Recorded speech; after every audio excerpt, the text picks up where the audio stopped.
Hello friends, সবাই কেমন আছো? আশা করি সবাই ভালো আছো, সুস্থ আছো। তো আমি খুব একটা ভালো নেই, কারণ প্রচুর পরিমাণে ঠান্ডা লেগেছে, কাশি, সর্দি, জ্বর। শীতকালে যা যা প্রবলেম হয় গত এক সপ্তাহ ধরে ভুগছি। এখন কিছুটা ভালো আছি, ডাক্তার দেখিয়েছি, অ্যান্টিবায়োটিক চলছে। এটা ছিল বলার।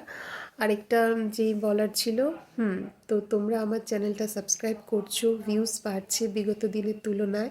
তো তার জন্য তোমাদেরকে মেনি মেনি থ্যাঙ্কস। প্লিজ আমার চ্যানেলটা সাবস্ক্রাইব করে আমার পাশে থেকো, যাতে আগামী দিনে আমি আরও উৎসাহ পাই ভিডিও বানাবার।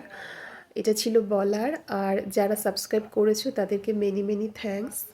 এটা আর 25 তারিখে একটা ফিস্ট আছে আমাদের পাড়াতে, আশা করি যেতে পারবো। তো তার ব্লগ নিশ্চয়ই তোমাদের সাথে শেয়ার করব। এই বলার ছিল। আর প্রচুর বিয়েবাড়ি পড়েছে, পেয়েছি দুটো একটা ইনভিটেশন।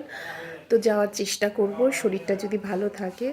কি বলো তো, বিয়েবাড়িতে যেতে ভাল লাগে, সেজে গুজে গিয়ে তারপর যদি ওই সোয়েটার চাপাতে হয়, একটু ভাল লাগে না। তো আশা করি যাব, গেলে তারও ব্লগ তোমাদের সাথে শেয়ার করব। তো অন দ্যাট নোট, তোমরা সবাই ভালো থেকো, সুস্থ থেকো, নিজের খেয়াল রেখো। দেখা হচ্ছে অন্য কোনো একটা শর্টসে। ততক্ষণে সবাই ভালো থেকো।